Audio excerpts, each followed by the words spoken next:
Hello, my friends. Happy New Year. Happy 2019. I'm glad that we made it to 2019. If you're watching this video, then you survived 2018, and that's a really important thing to celebrate. So if you're looking for successes of the year, that's one big one. Hey, you made it. You survived the craziness of 2017 and 2018, and you made it into 2019. And so good for you and good for me and good for us. And here we are. I've got a lot of things that I am looking forward to in 2019, a lot of goals and aspirations, and not necessarily resolutions, but just kind of setting the tone, being very intentional about what I want to do with this year in 2019. I think it's really important to not just let things happen to you, but to actually for us to have a good balance of allowing, which is important, not trying to control everything, but also setting intentions and being more purposeful about the walk that we're walking. We can make choices. We have some decisions that we can make, and we can choose to have certain experiences. So I'm going to get right to three things that I'd like to share with you that I am looking to do differently in 2019, or three goals that I have, and what I want for myself for these next 12 months. That's this kind of the direction that I want to go in. So if I have any control at all, this is where I would like to see myself. Number one is I started a journey last year on simple living. I was looking at the tangible items that I have in my home. I was looking at my finances. I was looking at, of course, diet and nutrition. I was looking at how I spend my time, where I put my energy. And so there was this whole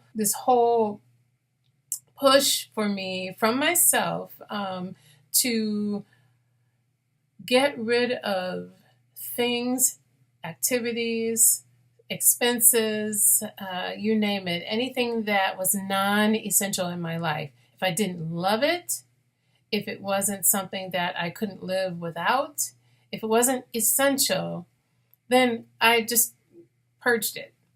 And I started that journey, and I had a goal of getting rid of at least a third of everything that I own by the end of 2018. I did not meet that goal, unfortunately, for my tangible items. I made some strong successes, but I just couldn't, I sort of lost my momentum as the year grew closer to a close due to just work and responsibilities that I have outside of the home. I do work full time, and just other family things that came up. And so my goal for 2019 is to get back on track with that. And it's not something that I'm doing because someone is telling me to do it, or because I feel like I need to do it from someone else's direction. It's what I know in my own spirit would be really beneficial for what it is that I would really like to do with the rest of my life, which is really have more time for me, have more time for my family, and for doing the kinds of things that I really love and that I really value. And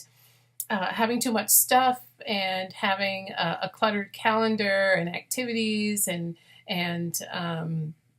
expenses that are non-essential really take away from that. So I'm really trying to get back on track with being on that trajectory, because I feel like that's really important to me. And if it's something that's really important and I value, then I need to be taking steps to move in that direction. So that's one goal for 2019. The second goal I have is to continue with my plant-based lifestyle, but to pay a special attention to making sure that I'm really, really keeping those processed foods down. I did really great last year, but again, as it got closer to the year's end, I got a bit lazy and I started to eat more carbs and not as much greens. And I think part of that is just the winter season and just how our bodies just naturally want comfort food in those colder and darker months. So I give myself some grace in that regard. But now we are moving from winter into spring in the next few weeks, hopefully,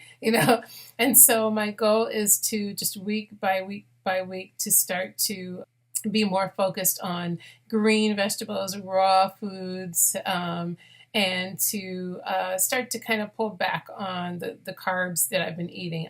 I don't think carbs are bad for you. I don't subscribe to the low carb diet. It's just that I just want to make sure that I'm not eating too many refined carbs. So that would be like breads, pastas, white rices, and things like that. Those are the kind of carbs that I'm talking about in this conversation, of course, and processed foods. The third thing that I'd like to do for 2019 is I'd like to travel more. My family lives is spread out all over the United States, and at this age of turning 52 this year in 2019, it gets really lonely to not have my sister, my cousins, my mom, my immediate family and in-laws. And so to me, not having my nieces around, it's really great to have community. I love community here in Minneapolis. I've got a wonderful community, and I don't take that for granted, but I really am longing to have more time with those people who are the closest to me. And so my goal in 2019 is to get out, get on planes, get in my car, and just make it happen, because tomorrow's not promised. I know that, you know that. I hope you know that. So, the time is now, and so I need to make space in my work life and in my home life to make that happen and to achieve those goals. So that's what I've got.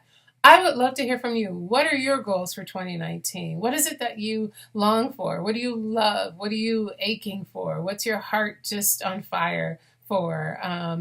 Send me a note, write me an inbox, shoot me a text, give me a call if you know me personally, leave a comment in the comments box. I'd love to hear from you.